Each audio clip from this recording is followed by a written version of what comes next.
He married me for my ambition, my family's name, my fortune, not me. I was a stepping stone, polished and discarded, left to crumble in the shadow of his lies. I remember the first time I saw it clearly, his hand brushing mine at a gala, warm and confident, and the cold calculation behind his smile. I had believed in love. I had believed in us. But love is a fragile illusion in the hands of greed. He whispered promises that were never meant for me, only for the power he could steal. And when he finally removed the mask, exposing the emptiness behind his charm, I realized I had been nothing more than a pawn. The humiliation, the heartache, the bitter taste of betrayal, it burned deeper than fire. And yet, from the ashes of my despair, something began to grow. Something cold, something unstoppable, something ready. I would return, stronger, smarter, unbreakable. Before him, I was full of fire, bright eyes, fierce ambition, a heart that believed in fairy tales. I built my life with sweat and hope, climbing, fighting, dreaming. Then he arrived, smooth words, tailored suits, the kind of smile that promised everything and delivered nothing. I fell, I believed, I married. At first, it was intoxicating. The world bowed to our union. I thought I had won. I laughed at his jokes. I shared my secrets. I shared my soul. But beneath the glitter, the gold, the champagne, he was always calculating. Every compliment was a transaction. Every kiss, a claim. I began to notice the glances, the whispered meetings behind my back, the contracts he signed without my knowledge. And then the public humiliation came. A gala, my dress torn by a careless rival, or so he said. My father's fortune questioned. Friends turning cold. Gossip twisting my reputation like a knife. He didn't stop it. He orchestrated it. The man I loved, the man I trusted, had built a cage of lies around me. He stripped me bare in society, in my own home, in my own life. I was a shadow of the woman I had been. I remember sitting alone that night, the city lights mocking me through the window. Tears came easy, rage came faster. I wanted to scream, to claw, to destroy him for what he'd done. But I couldn't. I had been taught to survive, not retaliate. I watched as he celebrated his triumph, oblivious to the storm gathering quietly inside me. I was broken. I was humiliated. I was nothing in his world. And yet, in the deepest corner of my shattered heart, a thought sparked. Not forgiveness, not pleading, not retreat, rebirth. I would rise, I would return, and the world and he would see me again. I disappeared quietly, no farewells, no traces, just the echo of my heartbreak fading into the night.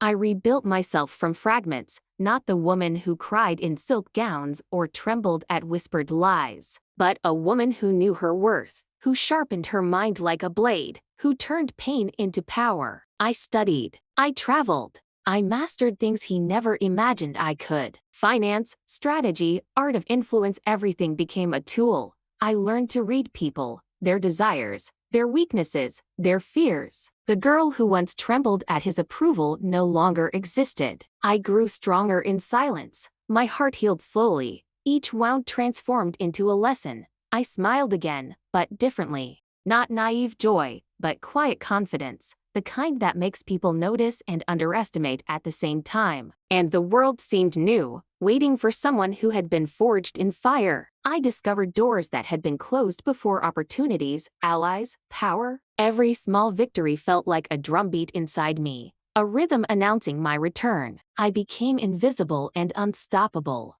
No one suspected the storm beneath the calm surface. No one could guess the magnitude of my ambition, fueled by the betrayal that had once shattered me. I had learned patience. I had learned strategy. I had learned that true strength is not in vengeance, but in preparation. I was no longer a stepping stone. I was the architect of my own empire. And in the quiet moments, when the moon spilled silver across my study, I whispered to the empty room, I will return. And when I do, you will see the woman I have become. Stronger, smarter, untouchable. I was no longer broken. I was reborn. And the world and he would have no idea what was coming. The city hadn't changed. The glittering skyline, the whispered alliances, the familiar hum of power, it all felt the same. Yet I had changed. Every step I took was measured, every smile a mask, every word a calculated thread in a web I was slowly weaving. I returned quietly. No grand announcements, no flashy entrances.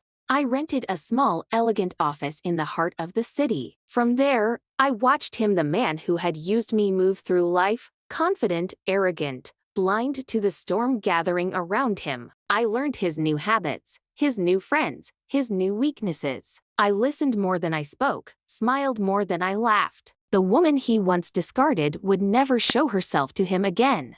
I let him see only the shadow of who I once was. I claimed small victories first. A deal falling through in his favor, I subtly redirected it. A social event where he shone, I subtly shifted attention elsewhere. Every subtle maneuver felt like music, the rhythm of a quiet revenge, precise and patient. And still, I felt the ache of old wounds. Memories of his betrayal haunted the corners of my mind. But instead of pain, they fueled me. Every humiliating glance, every whispered insult, every betrayal, it became strategy, energy, power. No one knew the woman they had underestimated was the same one who had been crushed. No one knew that beneath the calm exterior, I had plans that would change the course of everything. I smiled at him once, in passing, in a crowded room. His eyes flickered, a ghost of recognition passing through, but I did not linger. I had no need. I was patient. I was poised. And when the time came, he would see the magnitude of what he had lost. Until then, I walked in plain sight,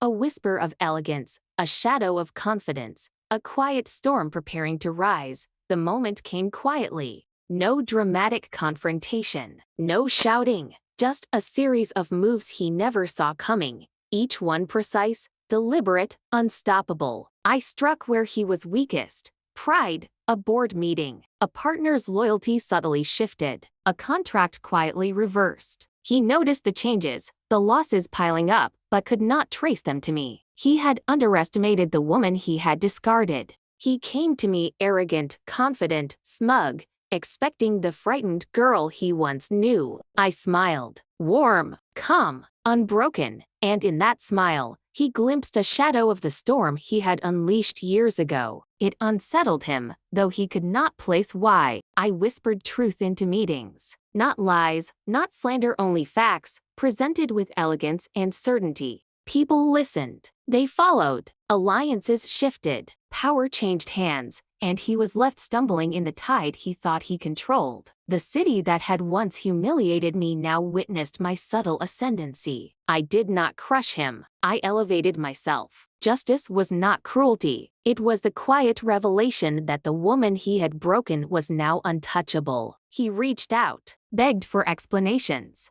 tried to charm, tried to manipulate. But I had no time for his regret. I listened once, for a moment, and saw the man he had become, empty, fearful, aware of his own limitations. I felt a flicker of pity, but not enough to forgive. I had won, not because I had destroyed him, but because I had reclaimed myself. The humiliation, the loss, the betrayal, they no longer defined me. When he finally understood the full scope of my power, it was too late. The empire I had quietly built, the respect I had quietly earned, the alliances I had quietly forged, all impenetrable, all undeniable. He realized, with sharp, hollow regret, that the woman he had tried to control had outgrown him entirely. And I watched with quiet satisfaction. Dignity intact, heart unbroken, future unshackled. The city felt different now, not brighter, not kinder, but truthful. I walked its streets with no masks, no hidden plans, no lingering bitterness. I had returned to the world that once broke me, but I had brought peace in my own hands. I built a life on my terms. Luxury was no longer a trophy to impress others. It was a quiet comfort, a reflection of my own labor and my own vision. Friends who had abandoned me were replaced by those who saw me truly, without calculation or expectation. Love, too, found its way gently, not the fevered illusion I had once known, but a partnership rooted in respect, admiration, and shared ambition. I was loved for myself, Not for power, not for convenience, not for manipulation. It was steady. It was kind. It was healing. I spent mornings walking through gardens, evenings in quiet libraries, nights in conversation with someone who truly listened. I laughed again, without caution, without fear of betrayal. I felt the warmth of life seep back into me, into bones that had once been frozen by grief. And yet, I never forgot the lessons of the past. I remembered betrayal, but I carried it like armor, not chains. I forgave neither him nor the cruelty, but I released their hold on my soul. I was free. People noticed the change, not because I flaunted it, but because strength, real strength, radiates without effort. I had learned that revenge alone cannot heal, only reclamation can. I was complete, whole, unbroken, and when I looked in the mirror, I no longer saw a woman haunted by the past. I saw a woman who had been shattered, only to rise, not just to survive, but to thrive. I had returned to the world that once tried to cage me, and I had turned it into the world where I belonged. They once buried her beneath whispers, betrayal, and shame, but from the ruins, she bloomed, quiet and fierce. He will remember her not as the woman he conquered, but as the one who walked away untouchable. Power was never his to take. It was hers to reclaim. And now, she wears it like light, calm, steady, unstoppable. No vengeance needed, no apology owed, only peace, only freedom, only the truth of who she became, the storm, the calm after, and the dawn that followed. They buried her in silence, but she bloomed louder than ever.